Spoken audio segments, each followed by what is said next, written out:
Gelen kişiler hani diyoruz hani yıkın yıkmıyorlar abi. Hani en son biri geldi abim bura hani intihar etmek için en sokakta. Hani burası uyuşturucu yuvası olmuş, intihar yeri olmuş, pislik, fuhuş yeri olmuş yani. Hani buradan Diyarbakır valimize sesleniyoruz. Hani rica ediyorum hani buna bir el atın. Yani Allah korusun bir sallanmada da herhangi bir şey olda hani can kaybı da olabilir.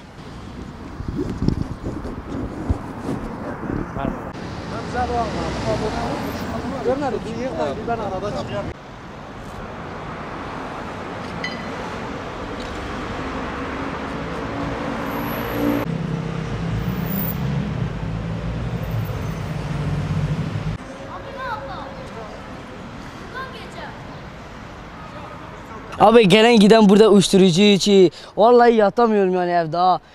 Baksam ama yıkılacak. Ha, neredeyse yıkılacak. Giden gelen gidiyor uyuşturucu içiyor. Devlet yıksa daha iyi olur abi. Korkudan yatamıyoruz akşam. Devlet yıkmazsa da zaten millet yıkacak ha vallahi. Zaten yıkılmış.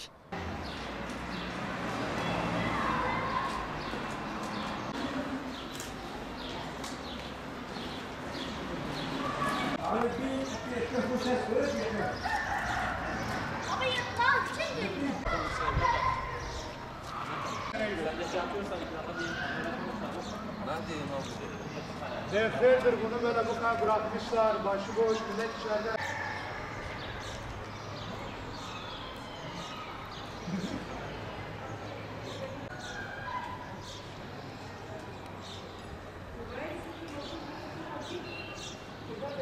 Tamam.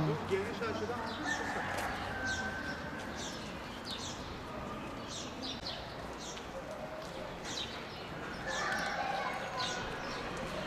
İnşallah xarab bike. Em wê derem tirsin. Em neka wê herre. De bahar doğan ki bravo çıkarmak. Wala gavada ya kötü. Wala tirsiya. Ali xeydim la mgu yakın diyavetine. Onu kitabın veri. abi dolaşırsan verirsen sen. Tamam ben zaten karşıda oturuyorum. Ben karşı. Bu mahallede 94'ten beri buradayım. Evet. Vallahi altında kalan esnaf olarak ben tek kalmışım zaten. Odur görüyorsunuz zaten tamircilik falan yapıyorum.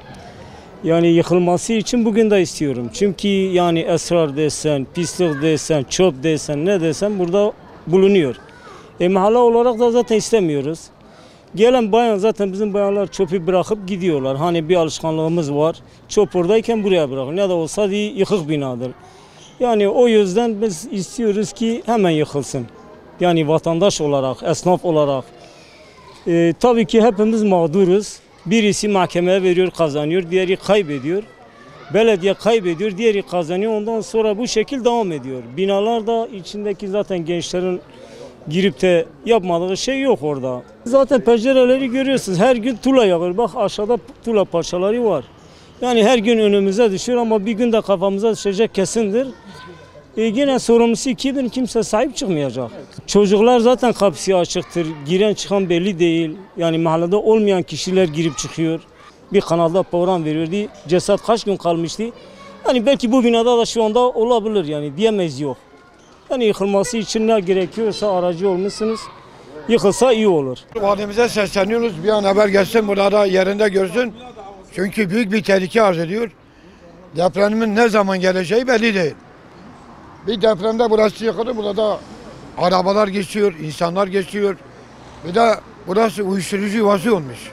Çıkıyorlar orada uyuşturucu kullanıyorlar. Yani her kötülük burada oluyor. İhalesi yapılmış. Öyle yapma. Bitmiş projeler değil.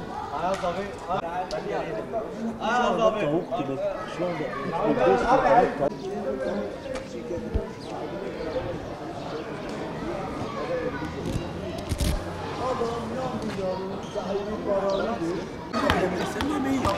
3-5 benim geliyorlar.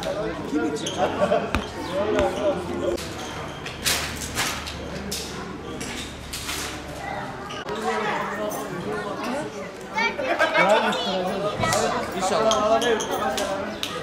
Vallahi abi önünde geçiyoruz taş düşüyor kafamıza. Geçen kafama bir taş içi demek kafam kırıldı abi.